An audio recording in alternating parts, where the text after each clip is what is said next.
último mensaje a las iglesias, y el mensaje a la iglesia de Laodicea, que es la última iglesia a la cual Cristo le dirige las últimas palabras, y podríamos en esta noche recibirlas como las últimas palabras y también apropiar este mensaje tal vez a la iglesia que va a existir antes de la venida de Cristo.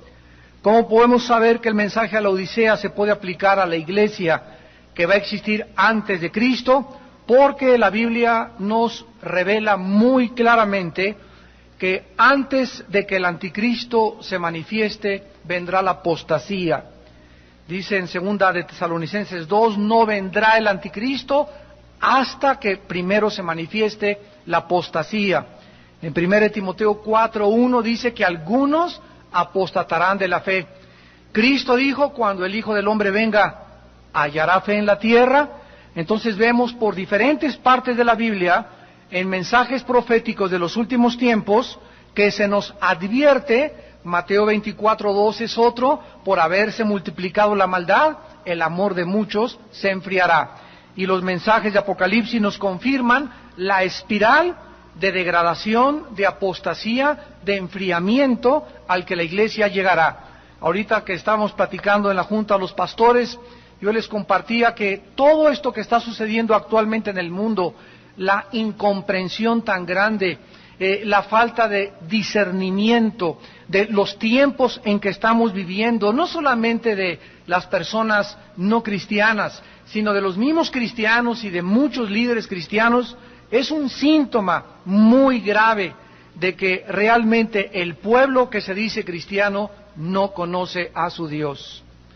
Y es precisamente este mensaje a la iglesia de la Odisea la que nos va a ilustrar la condición en la que la iglesia se encontrará si muchos de ustedes no quieren ser arrastrados como terminó el pueblo de Israel. Tal vez el tema más trágico de toda la historia redentiva es la triste historia de la apostasía de Israel. El pueblo judío fue recipiente de privilegios increíbles espiritualmente.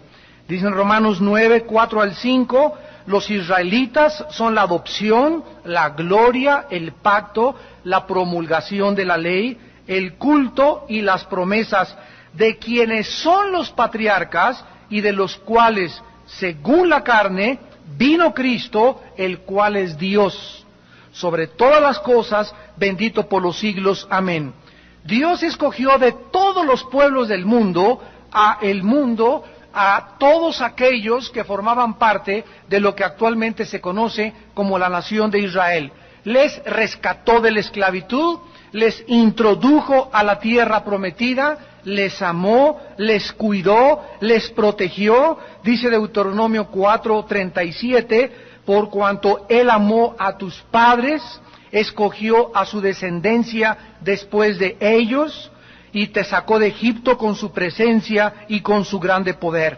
Pero, a pesar de todos estos privilegios, la historia de Israel fue de continua rebelión, apostasía, murmuración en contra de Dios. Una generación entera de más de 2 millones de personas quedó muerta en el desierto después de haber vagado por él durante 40 años por su endurecimiento de su corazón, porque no quisieron creer que Dios era real y por su rebelión contra Dios. El orgullo pecaminoso del pueblo judío les llevó a rechazar inclusive a Dios como su rey, y le demandaron al profeta Samuel: dile a Dios que nos dé un rey igual que todas las naciones. Pues Dios, en contra de su propia voluntad, pero cediendo a la presión del pueblo, por cuanto Dios nos entrega cuando una persona se encapricha y tú quieres lo que tú quieras, y ya no quiero saber nada de Dios, Dios te concede lo que tú quieras para que se convierta en una maldición.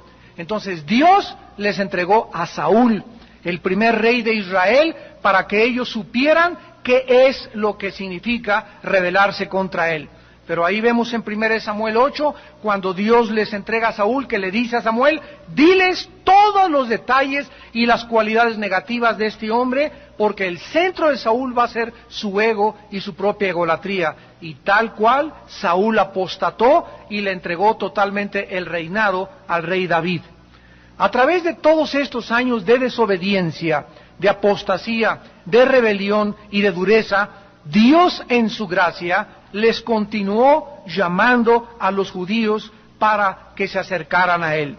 Por ejemplo, en Jeremías 7, 25 al 26, le dijo al profeta, desde el día en que vuestros padres salieron de la tierra de Egipto hasta hoy, os envié profetas, mis siervos, enviándolos desde temprano y sin cesar, pero no me oyeron, ni inclinaron su oído, sino que endurecieron su cerviz, e hicieron peor que sus padres. ¿De cuántos de nosotros en esta noche podría el Espíritu Santo decir también lo mismo?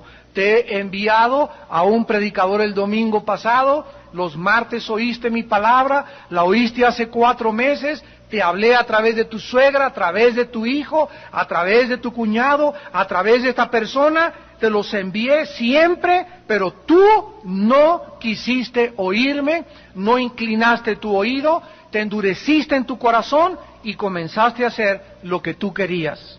En Jeremías capítulo 25, versículo 4, el profeta les dijo, y envió a Jehová a vosotros todos sus siervos los profetas, enviándoles desde temprano y sin cesar, pero no oísteis, ni inclinasteis vuestro oído para escuchar. Finalmente, Dios trajo juicios devastadores sobre este pueblo rebelde y no arrepentido, y entonces fueron llevados en el año 722 antes de Cristo, las 10 tribus de Israel cautivas a Siria. 100 años después, 586 antes de Cristo, llega el rey Nabucodonosor y a las últimas 2 tribus que quedaron se las llevó también cautivas a Babilonia. Cuando el ser humano conoce y tiene la revelación y la iluminación de Dios, y tú rechazas esta voz de Dios y sigues haciendo lo que tú quieres y no doblas tu corazón a Dios, Dios te abandona y inmediatamente hay como una fuerza magnética espiritual en el mundo que nos jala y entonces quedas cautivo. Cautivo de las opiniones de los hombres, cautivo de las filosofías del mundo, cautivo de tu carne, cautivo de los deseos de tus ojos, y estás envuelto en una red como si estuvieras debajo de una araña que te ha traído a su red, y ahí Dios ya no podrá volver a sacarte. Porque Dios, dice la Biblia, habla 3 y 4 veces, pero Dios no habla 5 veces. Esta apostasía de Israel le trajo a Dios mucho dolor en su corazón. Y esto es una de las características que vemos en Isaías 5, en esta parábola que el profeta retrata al pueblo de Israel, donde Israel es retratado como el cuidador de una viña que solo produjo uvas silvestres. Dice Isaías 5, el 1 al 3, ahora cantaré por mi amado, el cantar de mi amado a su viña. Tenía mi amado una viña en una ladera fértil. La había cercado y despedregado, y plantado de vides escogidas. Había edificado en medio de ella una torre, y hecho también en ella un lagar, y esperaba que diese uvas, y dio uvas silvestres. Ahora pues, vecinos de Jerusalén y varones de Judá, juzguen ahora entre mí y mi viña. ¿Qué más se podía hacer a mi viña que yo no haya hecho de ella? ¿Cómo, esperando yo que diese uvas, ha dado uvas silvestres?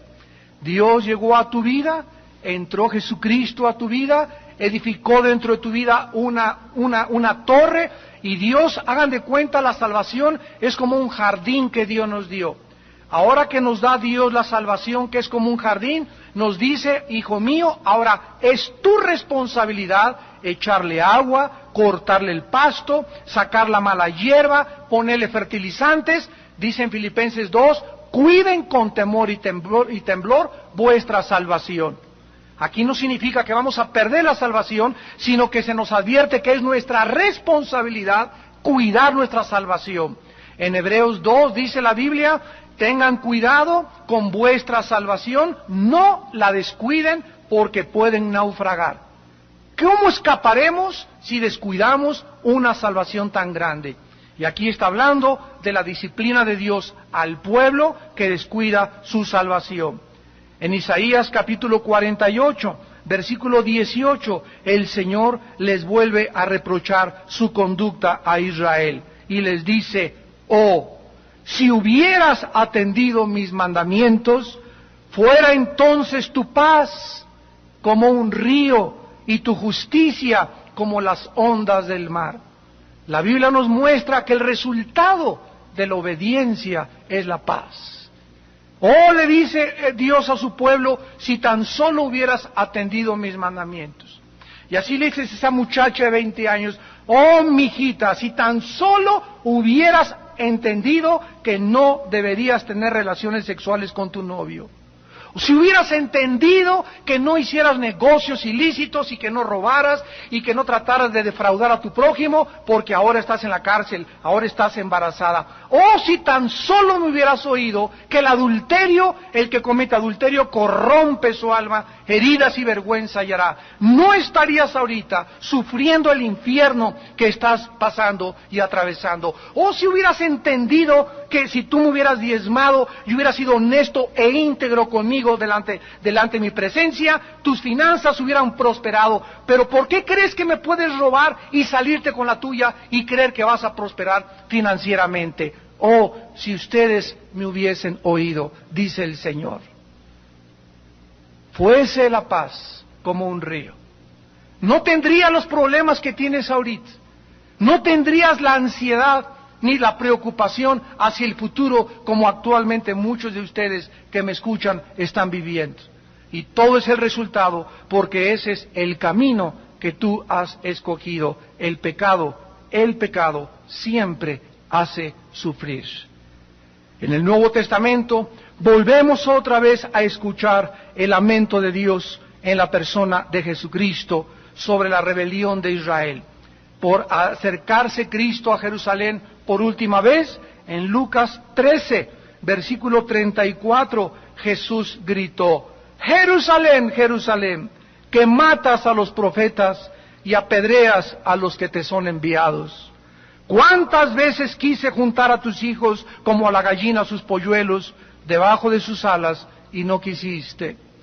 La Biblia dice que es Dios el que se acerca y nosotros, así como si, quita tu mano de mí, no quiero saber nada. Y dice Dios que si nosotros comprendiésemos que lo que Él quiere es jalarnos para hacernos entender que así como el pollito cuando se acerca y la gallina lo cubre con sus alas, el pollito al estar debajo de las alas de su mamá, la gallina ya no tiene miedo del lobo ni de nadie, se duerme porque está absolutamente seguro que ningún mal le podrá suceder.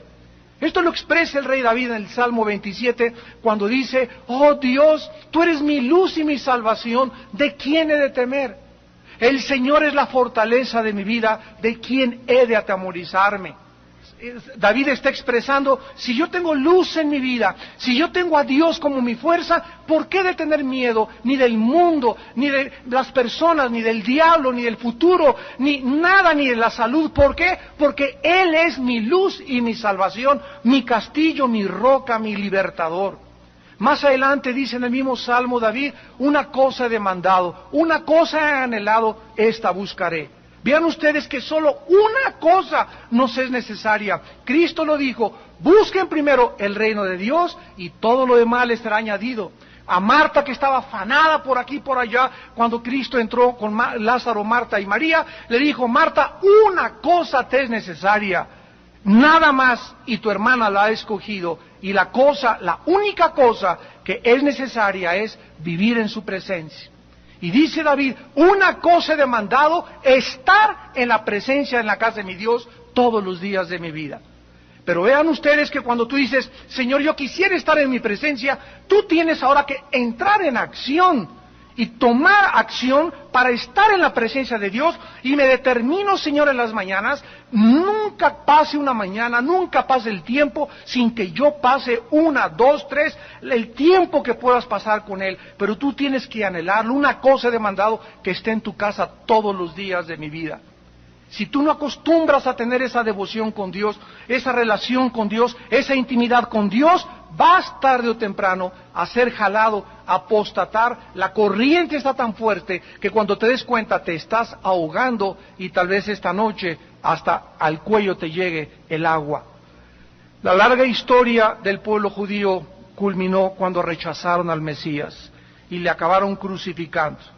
El mismo apóstol Pablo en Romanos 9, versículos 2 y 3, contristado profundamente en su espíritu acerca de los mismos de su nación, dice: tengo gran tristeza y continuo dolor en mi corazón, porque deseara yo mismo ser anatema, separado de Cristo, por amor a mis hermanos, los que son mis parientes según la carne. Trágicamente, la triste incredulidad y rebelión de Israel se encuentran en el pueblo de Dios, en la iglesia del siglo XXI.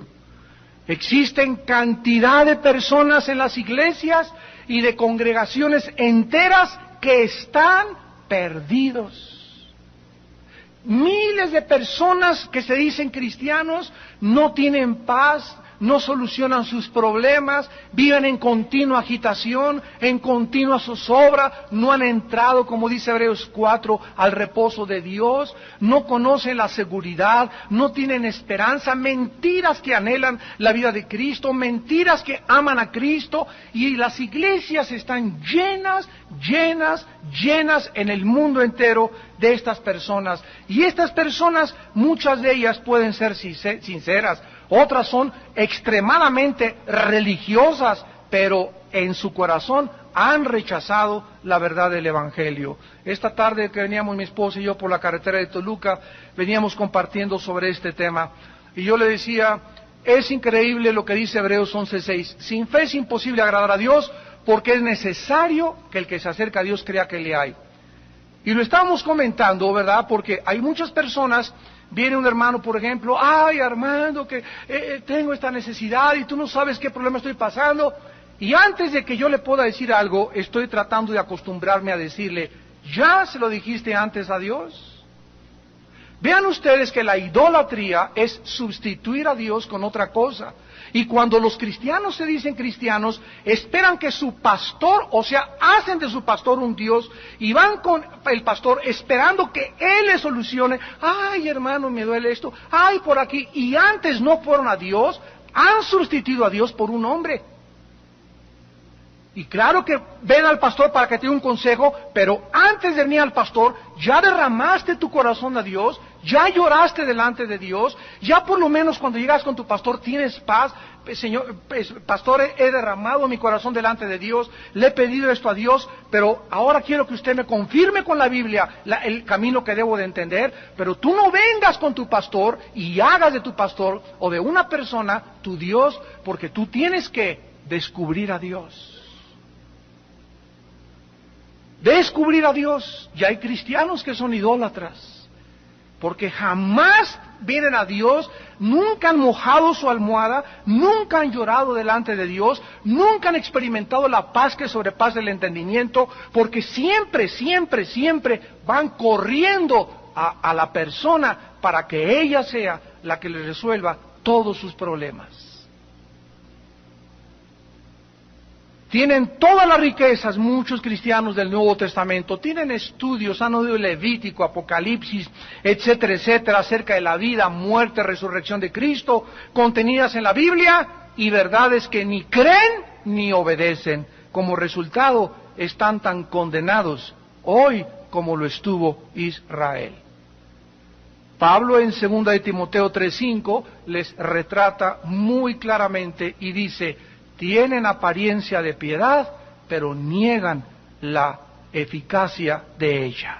La iglesia de la Odisea representa a estas iglesias apóstatas que han existido, amados santos, a través de toda la historia. Esta iglesia es la última y la peor de las otras 6 iglesias a quienes Cristo les dirigió las últimas palabras. La espiral de bajada comenzó en Éfeso cuando perdieron su primer amor, continuó en Pérgamo, Tiatira, Sardis y alcanzó y tocó fondo con esta iglesia de la Odisea. Aún en Sardis habían quedado algunos creyentes verdaderos, pero la iglesia de la Odisea que estamos comenzando a estudiar no tenía una sola persona regenerada. ¿Lo podemos creer? ¿Podemos creer que haya una iglesia en la que todos están de cabeza? En la que verdaderamente el Espíritu de Dios no se mueve, pero sin embargo tienen la apariencia, tienen la construcción, tienen los himnos, tienen todo absolutamente, pero no tienen la vida de Jesucristo.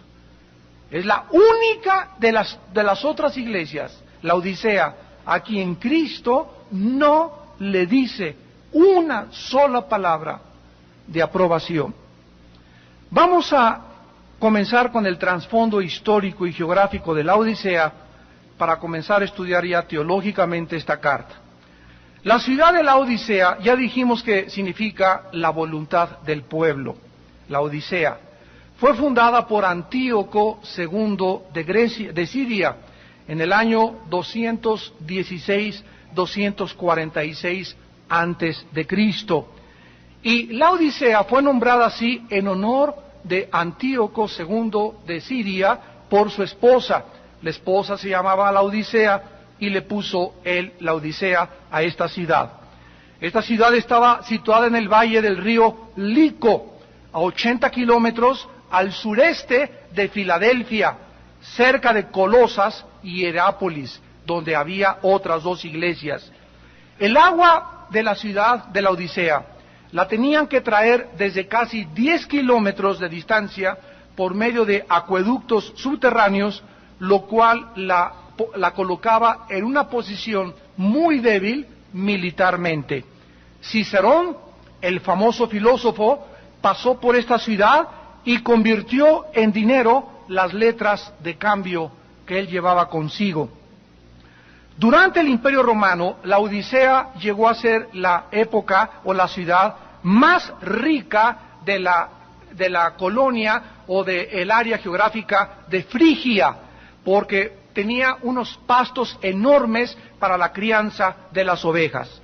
También producía en la Odisea una lana casi violeta, una lana algo oscura, lo vamos a ver después porque les aconseja Cristo lo que les aconseja al final de la carta, que era suave y brillante y era muy comercializada porque estaba en gran demanda. Y esto hizo que la ciudad de la Odisea, por la prosperidad de la lana, de ese color tan peculiar que tenían las ovejas, se convirtiera en la ciudad más rica de toda el área. En el año 61 antes de Cristo, la ciudad de la Odisea fue devastada por un terremoto y sus ciudadanos la volvieron a reconstruir. También tenía un grande centro médico con la mejor escuela que había de medicina en esa época, y era famosa por un ungüento que comenzaron a producir en esa escuela de medicina para los ojos y para los oídos. La iglesia tal vez de la Odisea fue establecida por algún discípulo de Pablo. Se comenta que fue Epafras cuando el apóstol Pablo estaba ministrando en Éfeso. Vamos pues al versículo 14 e iniciemos el estudio teológico de esta carta tan trágica y lastimera y patética a estos cristianos, entre comillas, meramente profesantes. Escribe al ángel de la iglesia en la Odisea, he aquí el amén, el testigo fiel y verdadero, el principio de la creación de Dios, dice esto. Cristo se presenta a esta iglesia como en las iglesias anteriores de esta forma. En primer lugar, se presenta como el amén. Este título único, usado solo en la Escritura para describir a Cristo, proviene de Isaías 65:16. Veamos el origen de la palabra amén en el hebreo. Amén, siempre decimos amén, ¿verdad? Para todo. No saben ni lo que estamos diciendo. No saben, dijo el otro. Isaías 65:16. El que se bendijere en la tierra, en el Dios de verdad. Anoten a los que les interesa la palabra verdad. Es la palabra hebrea amén. Y vean que se repite 2 veces. El Dios de verdad se bendecirá, y el que jurare en la tierra por el Dios de amén, o que se tradujo verdad, jurará. Muy bien, amén entonces es la transliteración de la palabra hebrea que significa verdad, afirmación o certeza. Entonces la palabra amén significa verdad, algo que se está afirmando y que se está cerciorando. Por ejemplo, cuando Jesucristo dice, de cierto les digo, esa palabra de cierto es amén, amén. ¿Por qué? Porque es algo cierto, algo que está afirmándose y algo que es verdad. Se refiere la palabra amén a lo que es firme y a lo que no puede cambiarse. En el Nuevo Testamento se tradujo así sea. Entonces, amén se tradujo así sea, o de cierto te digo. ¿Qué significa, pues, ahora que conocemos el significado etimológico, lo que Cristo quiere darnos a entender cuando Él se presenta como el amén? Significa que es a través de la persona y a través de la obra de Jesucristo que todas las promesas y todos los pactos de Dios son cumplidos y garantizados.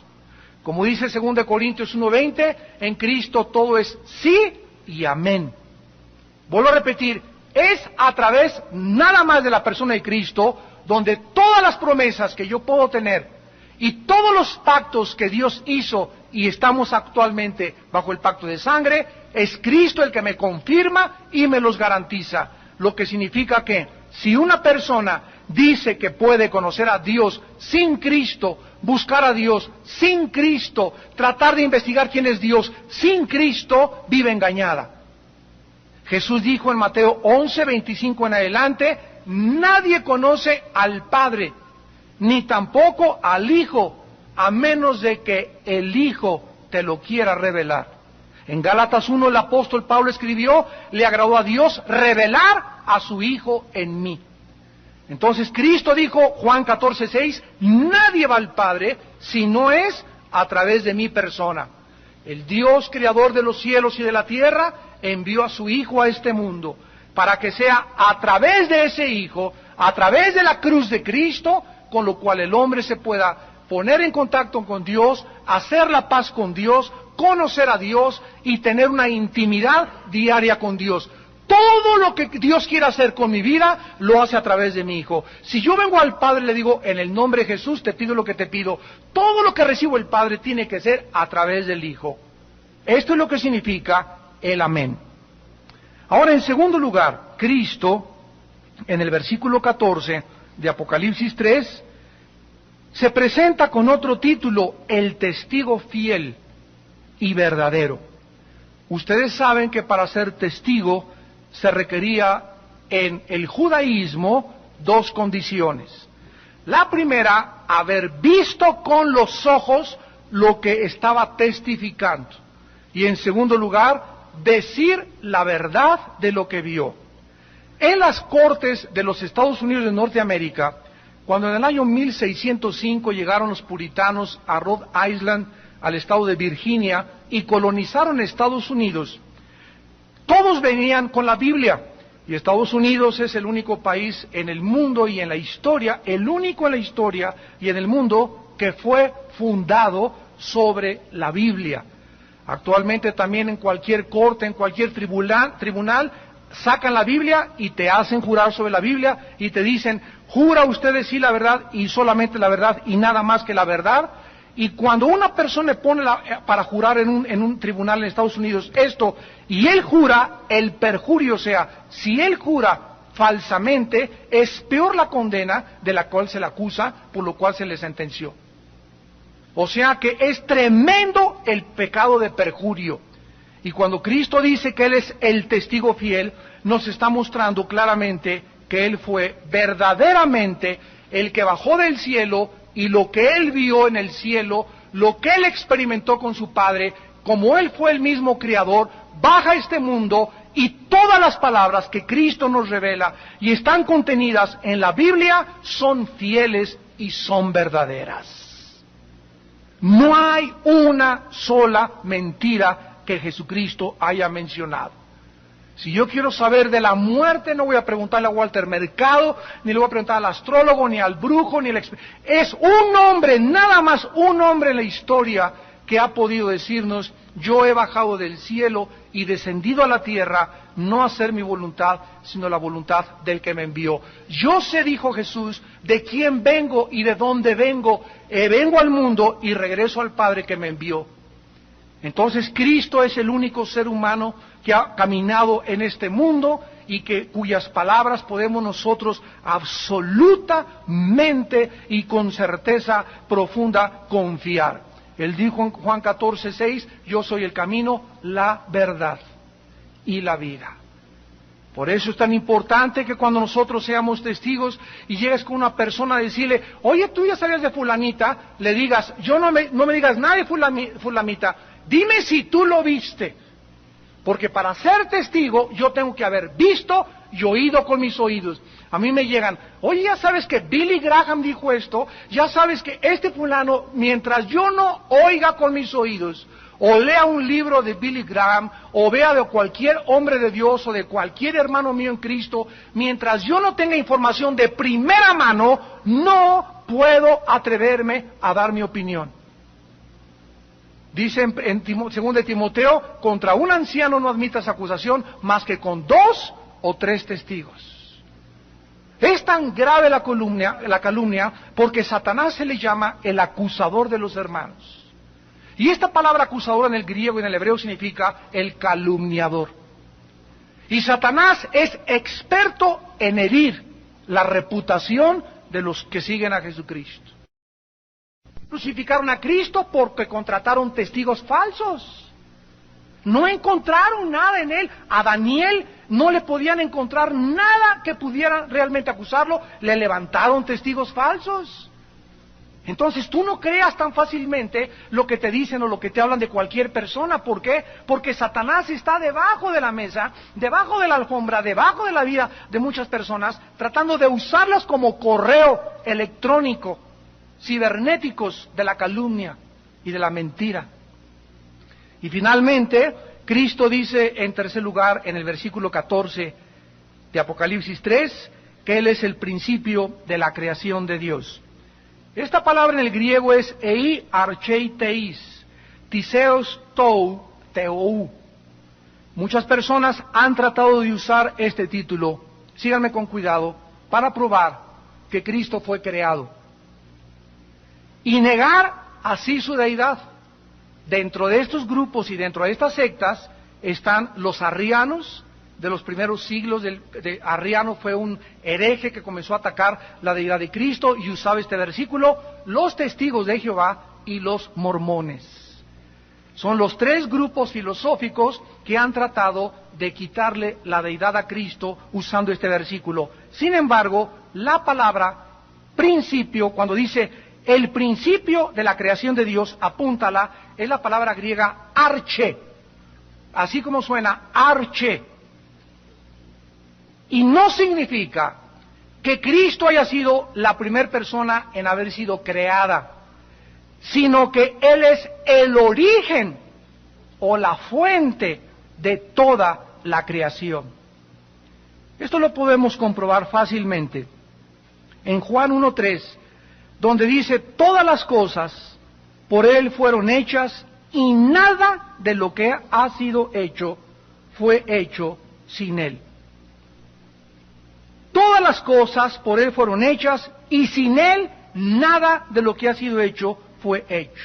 Dice en Hebreos 1:2, Dios habiendo hablado muchas veces y de muchas formas en otros tiempos por los profetas, en estos tiempos nos ha hablado por el Hijo, a quien constituyó heredero del universo y por quien asimismo hizo todas las cosas, el cual siendo la imagen y el resplandor mismo de su gloria, y habiendo hecho la purificación de nuestros pecados en el cielo, se sentó en la diestra del Padre en las alturas. Ahí se le llama a Cristo no solo el creador, sino el que sustenta el universo.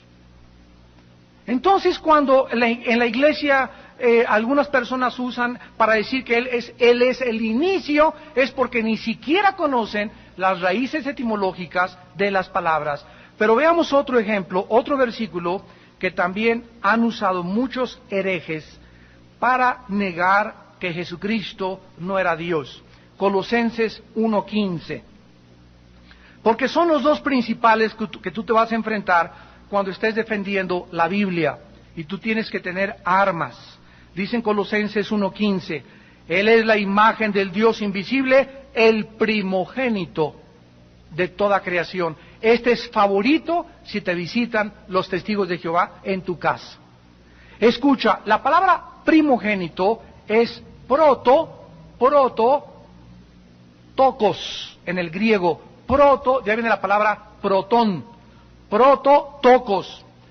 Y esta palabra no se limita al primer nacido cronológicamente, sino que se refiere al ser supremo o preeminente o al que recibe el grado o el más alto honor, como lo dice en el Salmo 89, versículo 27. Yo también le pondré por primogénito, el más excelso de los reyes de la tierra. Entonces no se limita a que sea el primero en haber nacido, sino que es el que recibe Cristo el más alto honor, la más grande exaltitud, la más grande honra y la más grande alabanza de todos los que existen en todo el universo. Como dice en Apocalipsis 5, que Dios tenía un libro sellado por fuera y por dentro. Cuando estudiemos esto lo vamos a analizar con detalles. Y entonces se mandó un ángel a preguntar, ¿quién es digno de abrir el libro y sus sellos? Y dice Apocalipsis 5 que no se encontró a nadie, ni en el cielo, ni en la tierra, ni debajo en la tierra. Imagínese un ángel, oye, pero algún papa, ¿no? Ni los papas. Una virgencita, ni las vírgenes. Un santito, nadie, dice la Biblia, fue hallado digno. Entonces Juan comenzó a llorar y se acercó uno de los 4 seres vivientes y le dijo, Juan, ¿por qué lloras? Y dice, porque ese libro tiene que abrirse. O sea, podríamos decir que Juan estaba anhelando que el mundo fuera juzgado. Y no es de que, como dice una persona, Armando dice que está a favor de la guerra. Yo jamás he dicho eso. ¿Quién puede estar a favor de la guerra? Nadie. Alguien necesita estar loco para estar a favor de la guerra. Pero tenemos que decir, estamos en contra de las guerras, pero hay guerras que son necesarias. Si Hitler no hubiera sido desarmado por la fuerza, si los traficantes no son desarmados por la fuerza y les disparan balazos, si no hubieran quitado el puesto a Mussolini, si Stalin no hubiera sido derrumbado de Rusia, si Noriega no hubiera sacado por la fuerza militar de Panamá, si los talibanes no hubieran sacado por la fuerza en Afganistán, nunca se arregla el mundo. Muchas veces la fuerza es necesaria, desgraciadamente. A nadie nos gusta la cárcel, a nadie nos gusta la policía, a nadie nos gusta la pena de muerte, pero son cosas necesarias que hay que meter a la gente, recluirla, aislarla por el delito y por la pecaminosidad. Entonces no amamos la guerra, Dios no ama la guerra. ¿Por qué? Porque la guerra, dice Santiago 4, es el resultado del pecado y Dios odia el pecado. Pero Dios usa las guerras y las convierte para su bien y las usa para juzgar a otras personas y se convierte en muchos países en instrumentos de la ira de Dios. Y tenemos que conocer a Dios. Vean ustedes Segunda de Reyes 24:2 en su caso en la noche. Segunda de Reyes 24:2, donde dice que Dios envió tropas, Dios envió contra Siria, Dios estaba detrás de todos los castigos y de las ciudades y de las naciones que fueron conquistadas y fueron derrumbadas en el Antiguo Testamento. Entonces se levanta un dictador, Dios levanta un ejército que vaya y derroque, que va a haber muertos, va a haber muertos, va a haber inocentes, va a haber inocentes, pero desgraciadamente no la tiene la culpa los que van, sino el que está provocando todo. Toda la culpa de todo lo que pasa ahorita es un hombre llamado Hussein. Él es el responsable. Si hay civiles muertos, él es el culpable, no los que están persiguiéndolo, ni los escudos que él está usando. Pero repito, hay una incomprensión bárbara por la influencia y la presión del mundo sobre nuestra manera de pensar. Y si tú no piensas ni amplías tu criterio y permites que el Espíritu Santo sea el que te pueda, como dice una persona, te lavaron el cerebro, le digo, a ti también, le digo, pues a mí me lo lavaron mejor. Porque hay que ver quién fue el que te lavó el cerebro, ¿verdad? Entonces todos necesitamos un lavado de cerebro, pero fíjate de quién viene el lavado de cerebro. El mío me lo lavó Dios, gracias a Dios, con la sangre preciosa de Cristo. Entonces esta palabra, ¿verdad?, no se limita, prototocos, primogénito, a el primer nacido cronológicamente. Cristo, pues, lo que significa en Apocalipsis 3:9, es el origen, arche, la suprema persona, prototocos, de toda la creación. Esta herejía acerca de la persona de Jesucristo fue la razón, o una de las principales razones, por lo que la iglesia de la Odisea comenzara a morir espiritualmente. Cuando una persona se comienza a alejar de Cristo, miren ustedes, el diablo llega y te comienza. El momento que nos alejamos de Cristo, ¿saben lo que perdemos? Perdemos la fuerza. Perdemos la fuerza para resistir las ideologías y las filosofías y la inmoralidad, y eres débil sexualmente, eres débil intelectualmente, como dice en Efesios 4:17, eres arrastrado por todo viento de ideologías, de doctrinas y de sectas y de corrientes filosóficas. ¿Por qué? Porque estás lejos de Dios. Nos debilitamos intelectualmente y moralmente. Entonces llega el diablo y te ataca filosófica y moralmente y teológicamente. Y todas las personas que se alejan de Dios, el diablo las ataca y los vuelve herejes. Y tú te encuentras hoy tú hace 4 años estabas en la iglesia y ahora ya no crees que Cristo es Dios. No, hoy tú ya no crees ni en la Biblia, no, que la Biblia. Y comenzamos a descubrir que sus mentes han sido infectadas. Y esto sucede siempre cuando somos tibios, como vamos a terminarlo. Las falsas enseñanzas acerca de la persona de Cristo, especialmente los que niegan que Cristo es Dios, es la principal característica de todas las sectas y de todos los cultos heréticos modernos. En versículo 15, para terminar, Cristo le dice a la iglesia, yo conozco tus obras, que ni eres frío ni caliente, ojalá fueses frío o caliente, pero por cuanto eres tibio y no frío ni caliente, te vomitaré de mi boca.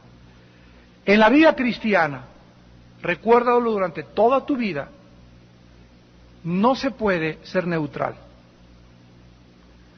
No se puede tener una camiseta que diga América y abajo Chivas. O eres de la América o eres de las Chivas. No puedes traer Toluca y América tampoco. No puedes meterte goles a ti mismo, tú tienes que decidir contra quiénes va a haber goles. Y en esta vida solamente hay los que están, los que piensan y los que siguen y recogen con Cristo y los que desparraman en contra de Cristo. No hay términos medios.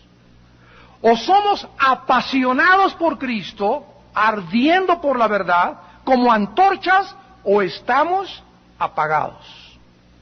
Vomitar es un término que se usa para arrojar algo descompuesto que tenemos en el estómago.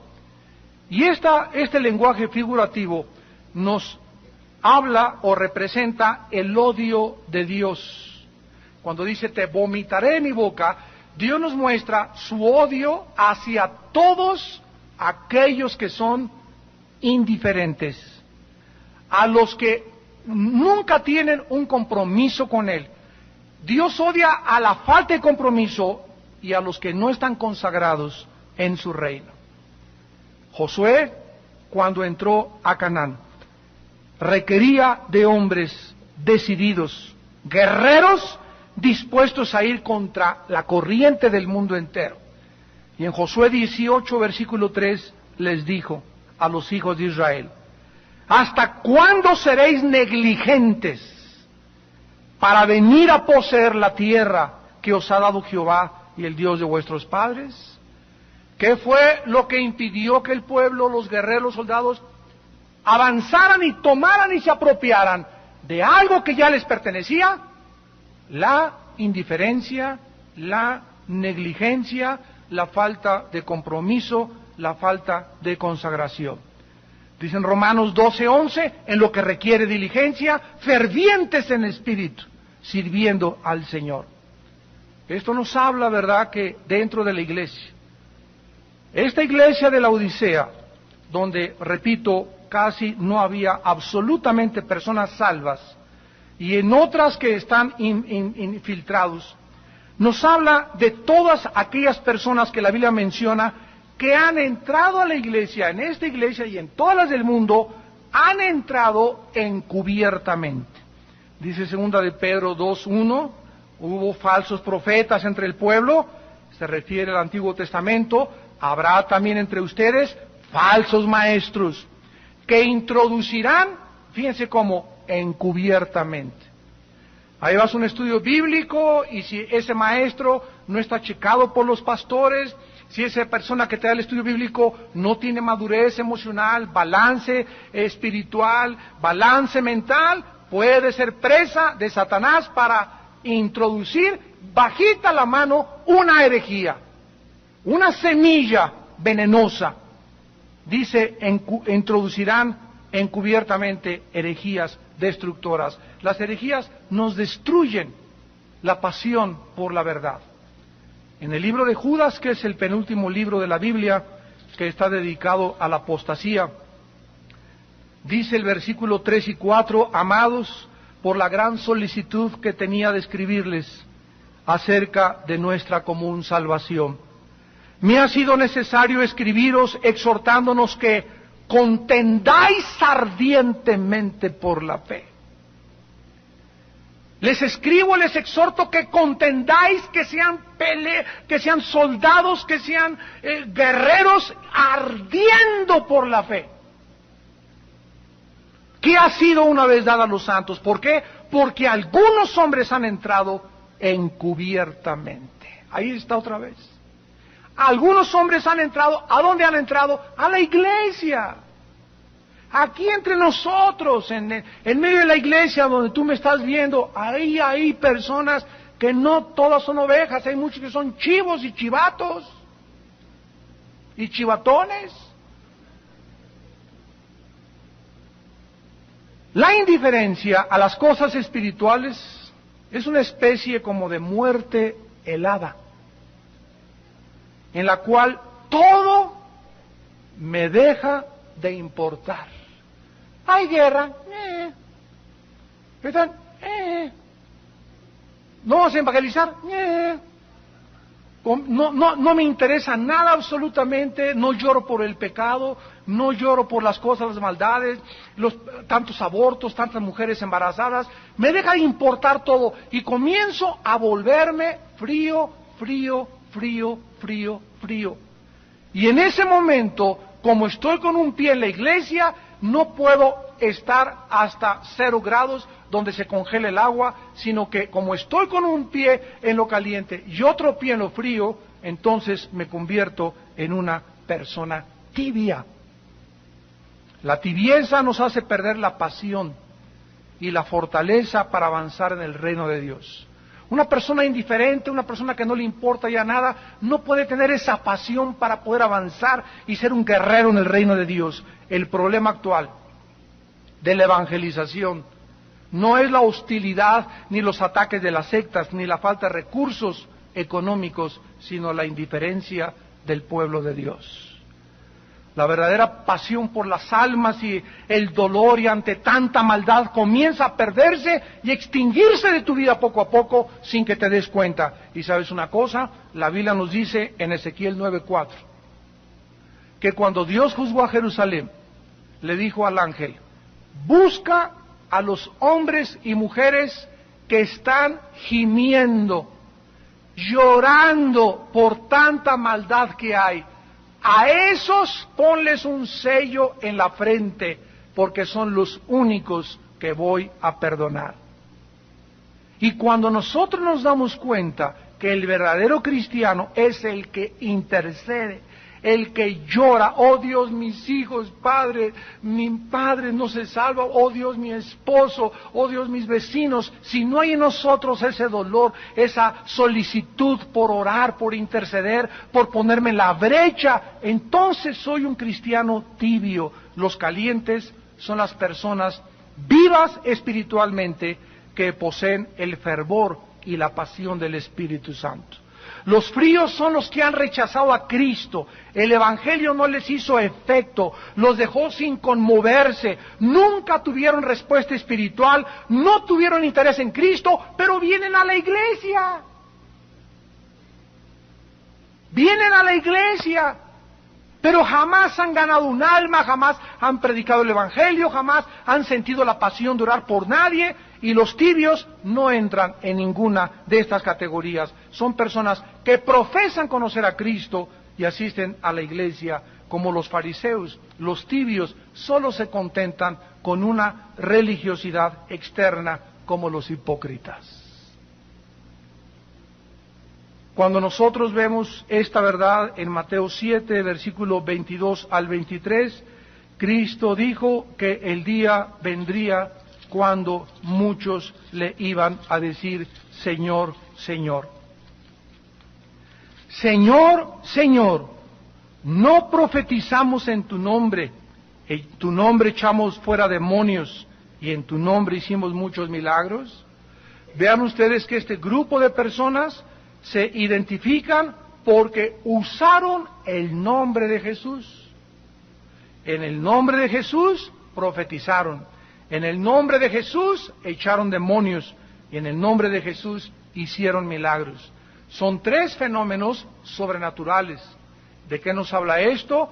Que no todos los que echan demonios y no todos los que profetizan y no todos los que hacen milagros lo hacen en el poder del Espíritu Santo. Hay otro poder que dice la Biblia que viene del infierno y hay muchas personas que sanan. Hay muchas personas que hacen milagros, hay muchas personas que doblan cucharitas, hay muchas personas que hacen visiones, hay muchas cosas que hacen magia y no necesariamente son hechas por Dios. Hay otro poder espiritual satánico que opera detrás de ellas. Entonces les declararé, contesta Cristo, nunca los conocí. En 1 Corintios 8:3 dice la Biblia que Él conoce a los que son suyos. Igual en 2 Timoteo 2:14. En Juan 10 dice, mis ovejas conocen mi voz y yo las conozco. Este grupo no eran salvos. Nunca los conocí, apártense de mí, hacedores de maldad.